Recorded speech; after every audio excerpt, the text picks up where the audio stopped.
오늘 이야기의 배경은 미국 버지니아주의 헌든이라는 도시이고요. 때는 2023년 2월 24일. 오페어로 일하고 있던 24살의 브라질 출신 줄리아나 페레스 마갈헤즈는 이날 아침부터 꽤나 분주했는데요. 여기서 오페어라는 단어가 생소하신 분들께 잠깐 설명드리자면 외국인이 현지 가정집에 머무르면서 아이들을 돌봐주는 대가로 숙식도 해결하고 약간의 급여도 받을 수 있는 하나의 제도를 뜻하는데요. 쉽게 말해서 집에 상주하고 있는 내니라고 보시면 될 것 같아요. 다시 이야기로 돌아가서 이날 줄리아나는 자기가 돌보고 있던 주인집 딸 4살짜리 꼬맹이랑 동물원에 가기로 했었기 때문에 오전 7시 30분이 조금 넘은 이른 시각에 둘이서 집을 나서게 됐는데요. 차를 타고 한참 이동하고 있는데 줄리아나가 생각해보니까 도시락을 깜빡한 거예요. 동물원에서 둘이 같이 먹으려고 도시락을 쌌었는데 그거를 냉장고에 띨렁 두고 온 거죠. 그래서 어쩔 수 없이 다시 차를 돌려서 집으로 향했는데 집 앞에 생전 처음 보는 차 한 대가 세워져 있었어요. 근데 집 안에 지금 집주인인 크리스틴 혼자 있었거든요. 줄리아나가 나갈 때까지만 해도 크리스틴이 쿨쿨 자고 있던 상태였기 때문에 걱정이 돼서 일단 크리스틴한테 전화를 걸었어요. 근데 크리스틴이 전화를 안 받는 거예요. 여기서부터 줄리아나가 느낌이 뭔가 싸해졌어요. 그래서 이 집의 또 다른 집주인이자 크리스틴 남편 브랜던 벤필드한테 전화를 걸었는데요. 브랜던은 다행히 전화를 받았어요. 출근 중이었긴 한데 멀리 안 간 상태여서 줄리아나가 브랜던한테 상황 설명을 해줬죠. 그래서 이 얘기를 듣고 브랜던이 바로 차를 돌려서 집으로 향하는 도중에 크리스틴한테 전화를 해봤어요. 그런데 역시나 받지 않았고요. 몇 분 후에 브랜던도 집 앞에 도착을 했어요. 그래서 브랜던, 줄리아나, 그리고 브랜던 딸 이렇게 셋이서 같이 집 안으로 들어갔는데요. 2층에서 어떤 인기척이 들리길래 브랜던은 2층으로 바로 올라갔고 줄리아나는 지금 4살짜리 아이랑 같이 있는 상황이잖아요. 여기서 왜 아이랑 같이 집으로 들어왔는지는 잘 모르겠지만 어쨌든 줄리아나는 아이를 데리고 지하실로 내려갔어요. 2층에 도착한 브랜던은 크리스틴이 있는 침실 쪽으로 향했는데요. 거기서 어떤 광경이 펼쳐지고 있었냐. 웬 수상한 남자가 침대에 누워있는 크리스틴 위에 올라타서 크리스틴의 목을 막 공격하고 있는 상태였어요. 그 남자 손에는 칼이 들려 있었고요. 브랜던은 재빨리 그 남자한테 자기 경찰이라고 얼른 칼을 내려놓으라고 소리치기 시작했어요. 참고로 이 브랜던은 IRS, 우리나라로 치자면 국세청 같은 곳에서 세금 관련 범죄수사부 요원으로 일하고 있었기 때문에 지금 근무용 총을 소지하고 있던 상태였거든요. 근데 그 남자는 무슨 배짱인지 이 브랜던과 총을 보고도 칼을 내려놓을 생각을 하지 않았어요.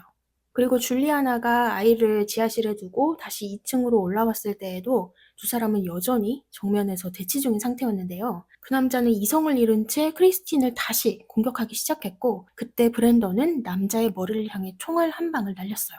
그렇게 치명상을 입은 그 남자는 바로 사망을 하게 됐고요. 얼른 911에 연락하라는 브랜던의 말에 따라 줄리아나는 신고 전화를 걸었는데요.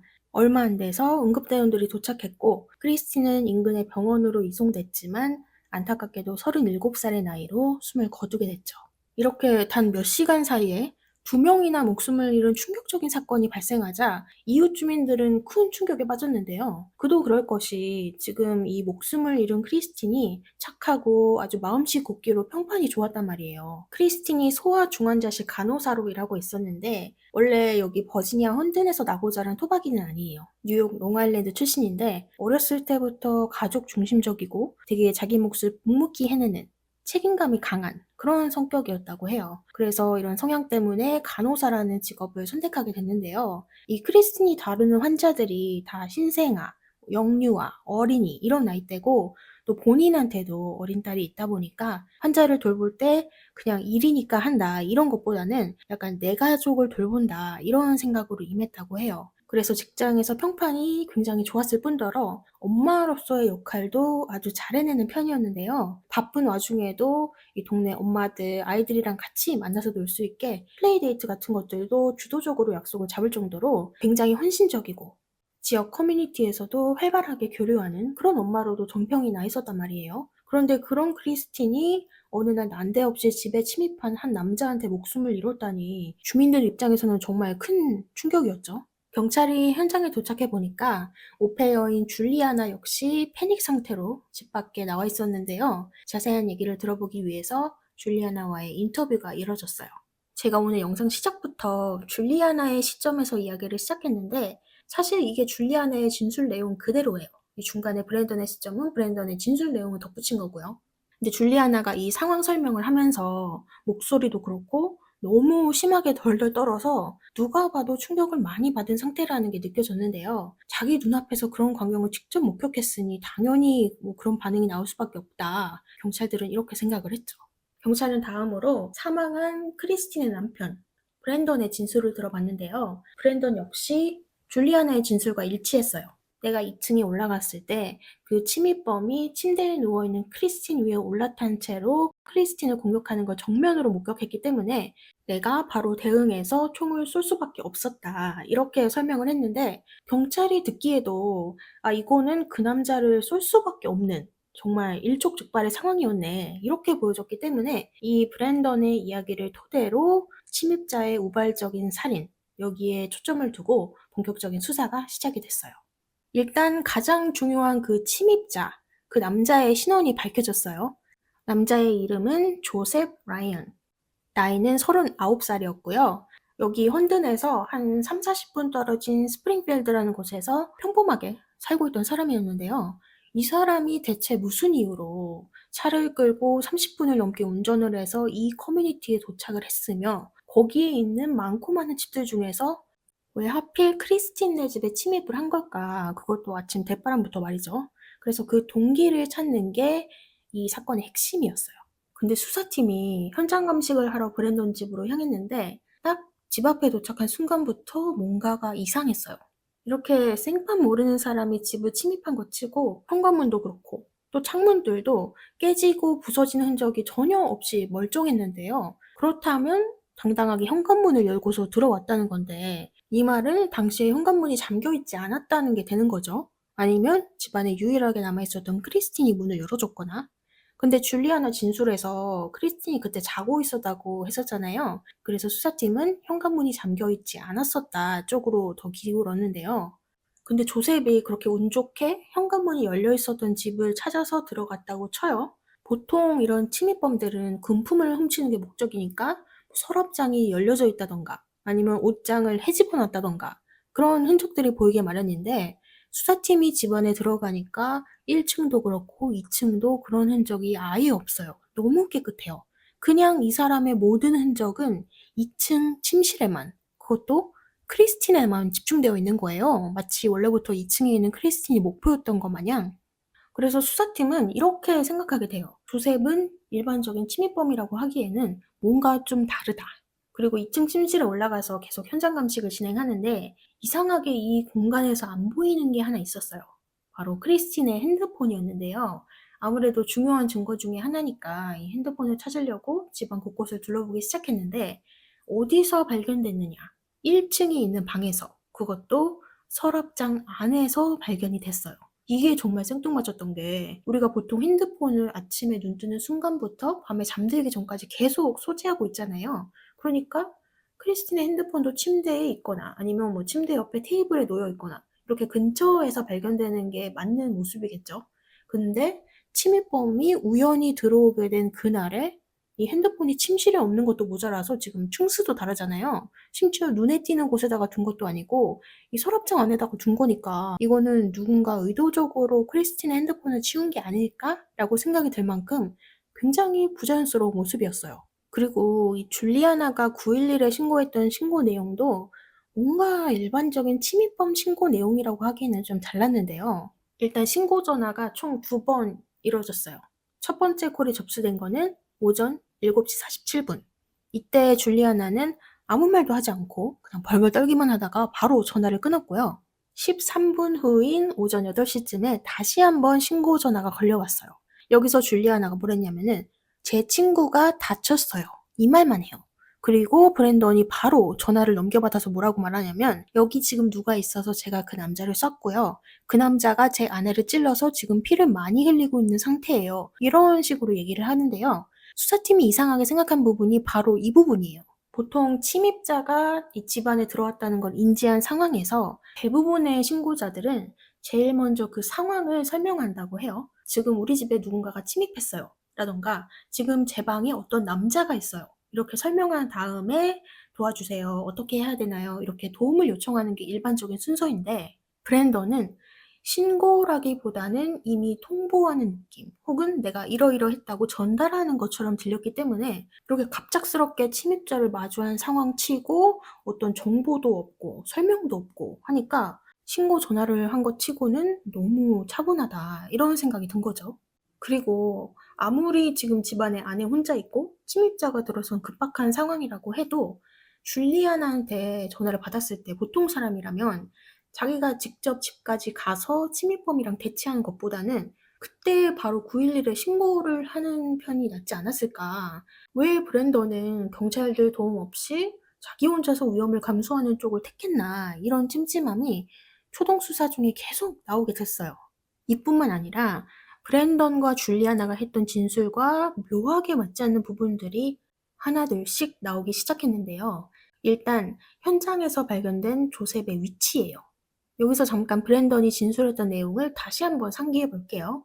그 침입범이 침대에 누워있는 크리스틴 위에 올라탄 채로 크리스틴을 공격하는 걸 정면으로 목격했기 때문에 내가 바로 대응해서 총을 쐈다.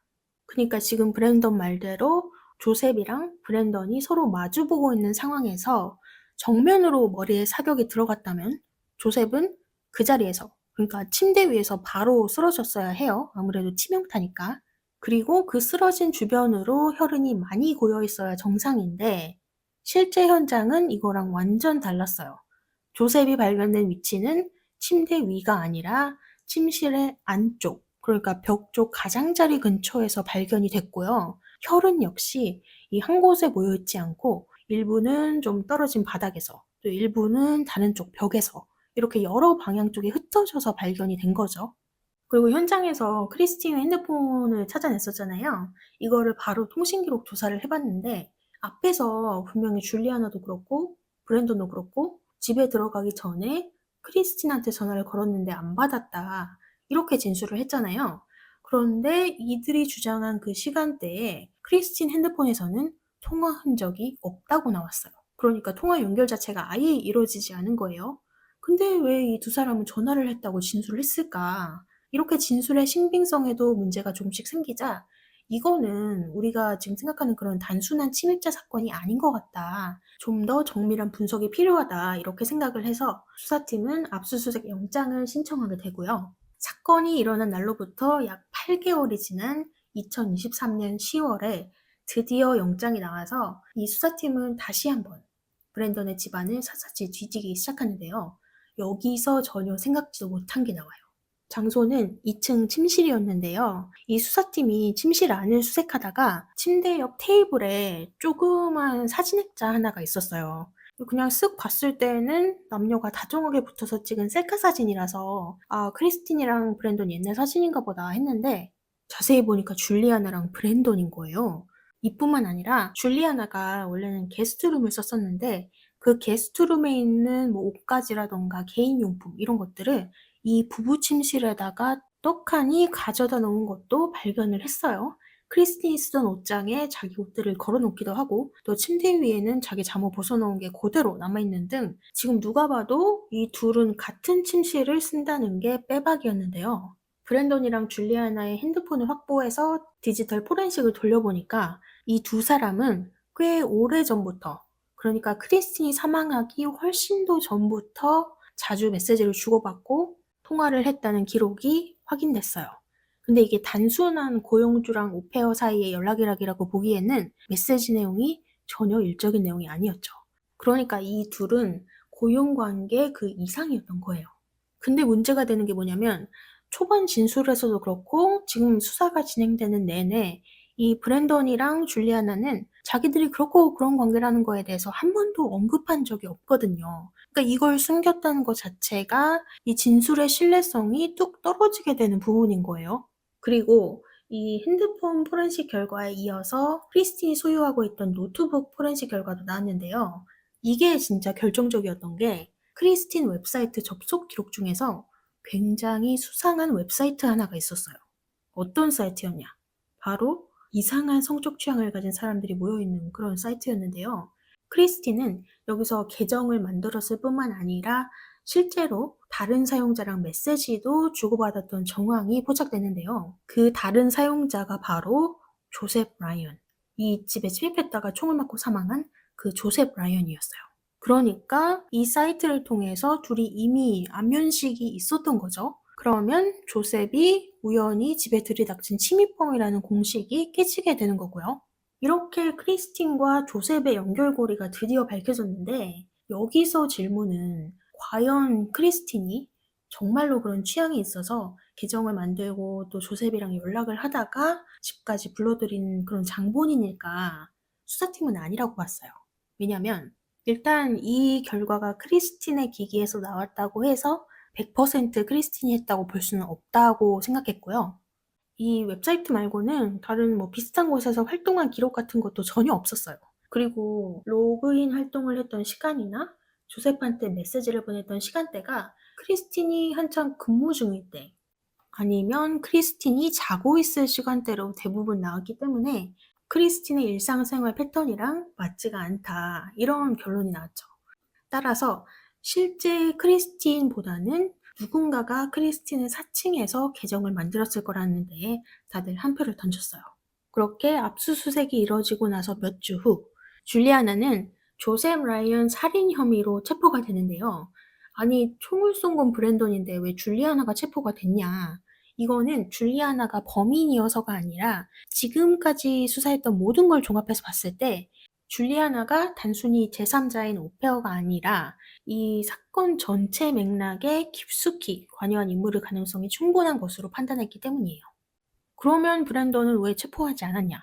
수사팀이 볼 때 이 내연 관계인 둘이서 뭔가를 짠 거는 확실한데 그거를 계획한 쪽이 브랜던이라고 봤거든요.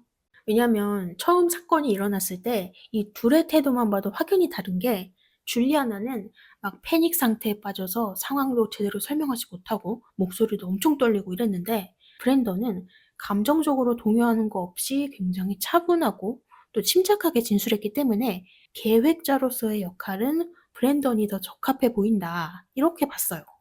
근데 문제는 이런 계획 범죄, 그리고 공모 범죄는 정확한 증거가 나오지 않는 이상 범죄를 입증하기가 너무 어렵다고 해요. 그리고 브랜던 직업이 IRS 범죄수사부 요원이니까 법을 누구보다도 더 잘 알고 있을 거 아니에요. 그래서 진짜 증거가 나올 때까지 브랜던 체포를 좀 늦춘 것도 있고 줄리아나를 먼저 체포해서 결정적인 진술을 확보하려는 그런 이유도 있었어요. 그리고 11개월 후인 2024년 9월, 검찰은 드디어 브랜던을 체포 및 기소할 증거를 손에 확보하게 됐어요. 이 사건 당시 사망한 채 발견됐던 조셉의 몸 곳곳에는 크리스틴의 혈흔이 묻어 있었는데요. 이 혈흔 패턴을 분석한 결과 조셉의 몸에 남아있는 혈흔은 이 조셉이 크리스틴을 공격할 때 튄 게 아니라 누군가가 조셉의 몸에 직접 문질러서 묻힌 것으로 보인다. 이에 따라 검찰은 브랜던이 현장을 꾸미고 혈흔을 조작했다는 것을 증거로 삼아서 브랜던을 살인 혐의로 기소하게 됩니다. 그리고 감옥에서 내내 침묵을 유지하고 있던 줄리아나한테도 이 검찰이랑 협조해서 진술을 얘기해주면은 살인 혐의에서 과실치사로 낮춰주겠다는 유죄 인정 협상이 들어가는데요. 줄리아나는 협조하기로 마음을 먹었고 새로운 진실을 털어놓게 됐어요. 줄리아나가 브랜던의 집에서 오페어로 일을 시작한 건 2021년 말쯤이었어요. 그리고 다음해 8월부터 이 둘의 그렇고 그런 관계가 시작되는데요. 가을쯤에 단풍도 볼 겸 단둘이서 뉴욕 여행을 갔는데 줄리아나에 따르면 그때 브랜던이 처음으로 크리스틴을 없애고 싶다는 말을 꺼냈다고 해요. 그리고 여행에서 돌아와서 본격적으로 그 계획을 구체화하기 시작했는데요. 솔직히 말해서 줄리아나는 브랜던이 그냥 말만 그렇게 하고 말 줄 알았는데 진짜로 진지하게 계획을 짜는 모습에 정말 놀랐다고 해요. 그래서 도중에 나는 여기서 빠지고 싶다 이런 의사를 밝히기도 했는데 브랜던이 절대 안 된다고 해서 어쩔 수 없이 그 계획을 따르기로 했다는데요. 브랜던은 어떻게 하면 우리가 범인이라는 걸 의심받지 않고 크리스틴을 없앨 수 있을까 이거에 집중했고 그래서 나온 아이디어가 제3자를 끌어들여서 그 사람이 죽인 걸로 만들자였어요. 따라서 브랜던은 크리스틴의 노트북을 몰래 가져가서 그 이상한 사이트에 크리스틴을 사칭한 계정을 만들게 됐고요. 그곳에서 만나게 된 조셉 라이언을 타깃으로 정하게 됩니다. 범행을 실행하기 한 달 전인 2023년 1월, 브랜던은 줄리아나한테 총 한 자루를 사주고요. 둘이 같이 사격장에 가서 사격 연습도 했다고 해요. 실제로 브랜든 이름으로 그 총을 샀던 영수증, 그리고 그 영수증과 일치하는 총이 집안에서 회수되기도 했어요. 그리고 범행이 있기 며칠 전, 브랜던은 줄리아나한테 네가 크리스틴인 척하면서 조셉이랑 전화를 해라. 그래서 이날 우리 집에서 한번 화끈하게 지지고 볶아보는 게 어떠냐고 물어봐라. 이렇게 미끼를 던졌고 그 미끼를 덥석 문 조셉은 며칠 후에 브랜던의 집에 방문하기로 약속을 잡는데요. 사건 당일날 브랜던은 아침 일찍 일어나서 제일 먼저 크리스틴의 핸드폰을 1층 방 서랍에 고이 넣어두었고요. 출근하는 척 집을 나서서 근처 맥도날드에서 대기 타고 있었어요. 그리고 조셉이 집 앞에 차를 세우자 줄리아나는 브랜던한테 전화를 걸어서 조셉이 도착했다고 알렸고, 바로 이어서 집 앞에 도착한 브랜던은 줄리아나와 함께 아이를 지하실에 두고 나서 각자 총을 든 상태로 2층으로 올라갔어요. 침실로 들어서니 침대 위에 있는 조셉의 모습이 보였고요. 겁에 질린 크리스티는 브랜던을 발견하자마자 지금 이 사람이 칼을 가지고 있다고 소리를 쳤어요. 그러자 브랜던은 즉시 조셉의 머리를 향해서 한 발을 날렸다고 하는데요. 조셉은 바로 정신을 잃고 침대 위에 엎어졌죠. 크리스티는 충격에 빠진 채로 줄리아나한테 얼른 911에 연락하라고 했고, 줄리아나가 전화를 거는데 브랜던이 자기를 보고 전화를 끊으라는 제스처를 하길래 상대한테 아무 말도 못하고 전화를 끊을 수밖에 없었다고 해요. 그리고 브랜던은 조셉이 가지고 있던 칼을 뺏어서 크리스틴을 향해 공격하기 시작했고요. 그와 동시에 죽은 줄 알았던 조셉이 조금씩 움직이더래요. 그걸 본 브랜던이 지금 네가 갖고 있는 걸로 한 방 쏴라 이렇게 알렸고, 줄리아나는 조셉의 가슴을 향해 총을 한 방 쐈다고 해요. 그렇게 조셉은 완전히 사망에 이르렀고요. 이렇게 줄리아나가 새로운 사실을 진술함으로써 언제까지나 줄리아나의 주장이긴 하지만 사건의 자세한 내막이 드러나게 됐는데요. 앞으로 열리게 될 브랜던의 재판에서 줄리아나는 증인으로 참석해서 이 내용을 사람들 앞에서 증언하기로 검찰이랑 그렇게 딜을 했고요. 이 브랜던의 재판 결과에 따라서 줄리아나 형량 선고 날짜도 같이 조정될 것으로 보여요. 그리고 원래 브랜던 재판이 2025년 2월 3일로 잡혔었는데 이게 계속 밀리고 밀려서 2026년 1월 13일, 그러니까 며칠 전이죠. 이제 막 재판이 시작된 상태이고요. 언론 기사를 보니까 약 4주 정도 진행될 예정이라고 해요. 현재 브랜던은 크리스틴을 사망에 이르게 한 혐의, 그리고 온라인에서 조셉을 꾀어낸 혐의, 둘 다 부정하고 있는 상태이고요. 과연 브랜던이 이 모든 일의 설계자가 맞는가, 줄리아나의 진술이 얼마만큼 신뢰가 있는가, 이런 부분들이 중점적으로 다뤄질 것 같아요. 그래서 결과가 어떻게 나올지 정말 궁금한데 나오는 대로 제가 댓글창에다가 업데이트를 해드릴 예정이고요. 오늘 영상은 이렇게 마치도록 하고요. 오늘도 이렇게 영상 끝까지 봐주셔서 감사드리고 저는 다음 영상으로 찾아오도록 하겠습니다.